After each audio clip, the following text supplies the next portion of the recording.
I don't know why my colleague is laughing at me here. And now we have Wike completing the market. I think it was in his first tenure. Yet it wasn't released to those. At some point we heard, oh, the money allocated for this is quite high and all of that. A bit of a retrospect still on this issue of market. Then at some point, while people were waiting for him to release these shops to people, Sokoto, a popular market in Sokoto was raised down in an inferno. I don't even know if it was an acid, but it was an inferno that raised down the market. And then the governor was had to have distributed 500 million to the Sokoto people to help them rebuild their market. And then he spent the rest of his tenure in office and left, and these shops are still there. Now, what has been termed the people's governor, Sasimlaye Fubara, following recent week's distribution of his own rice Christmas to the people in the 23 local government, thousands of bags. I don't know why he's shaking his head.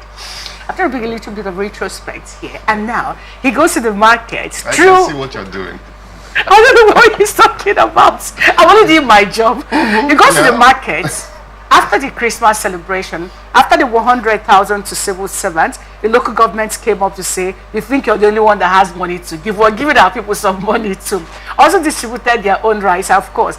And then the next thing we saw is he didn't. That's okay. The Chijoke the same man who was at the government house warning him, he did not obey this 8-point agenda, was seen the one speaking for the governor while he was distributing the rice. He was supposed to be here, but unfortunately he's out of the state. Now, what we want to find out, if you can, basically, what are we looking at here? Well, they say every cloud has a silver lining. I think if there's one silver lining in the face-off between Governor Siminalayi Fubara and his benefactor and predecessor, Barrister Nyesom Wike, this must be it. It seems to me that both politicians have gone on a charm offensive, and it's good for the Rivers people. At this rate, we might as well say, let the feud continue. Because, I mean, people who ordinarily would not come to the level of the people are now going to the people, wooing the people, talking to people. But more seriously, I'm interested in the market and what is going on there. I mean, the incident in that market occurred way, if I remember correctly, before the one at the Fruit Garden Market at Kaduna Street. Yes. That is behind us already. Sorry, economic activities have returned there now. One would expect that what is good for one market should also be good for the other. The earlier the government does this, the better. I mean, it doesn't enhance city planning when you have people trading all over the place, the streets everywhere, and then it obstructs traffic, and then some people even put themselves at risk trading right in places where vehicles ply. So I think if the government can settle this matter once and for all, allocate those tolls to those who deserve them at a reasonable price, not at a cutthroat price. I mean, one way they can do it, which has been the case in the past, is that you price it beyond the reach of the traders, and then third parties will come and rent this, buy up this, and then resell to the traders, or possibly lease to the traders at further exorbitant rates. Of course, what happens is that, what will happen is that in the long run, all of those costs will be transferred to those who will come to the market to buy products. So in a way, I think it's a good thing, all told, that this is happening. Whatever the motive is, whether it's altruistic or whether it's simply in the spirit of the face-off between the governor and his former and his benefactor, it's all good. But I think it's about time we got serious and then put these things behind us. And then we should also think of protecting markets. I mean, it's a good thing this year we didn't see it happen, but once we get to this time, it's usually within these seasons. The excuse is usually the Hamatan, and then some people are negligent and then they leave electrical appliances on in their shops. It's a good thing we didn't record anyone this year, but I think so far it's going well. All right. So Alabo. Okay. Well, we saw, I'm coming. I don't know why Kingsley is looking at me like that, but I'm going to ask my question back to me. We saw Chijoke Hunwo with the thousands of young persons besieged government house. That was a week today. Yes. Yeah, that was a week today. Saying, Mr. Governor, we don't know what you're doing. We see Edison is a speaker. That 8-point agenda is not constitutionally binding. Thou shalt not keep to it. And all of those threats, after those threats, the same Chijoke Hunwo is the one speaking for the governor before but 2 days, sorry to cut you short, but 2 days ago he was almost crying and tending apologies to the FCT minister for all he said.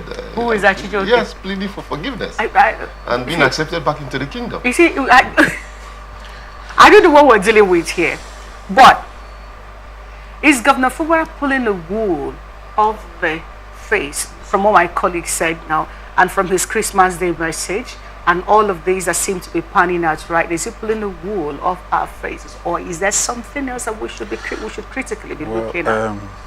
I'm seeing a young man who is very cunning and positively cunning, not negative. Positively cunning is someone who.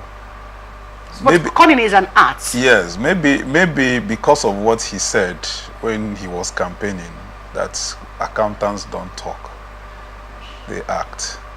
So I think we should be looking more at his actions than his words.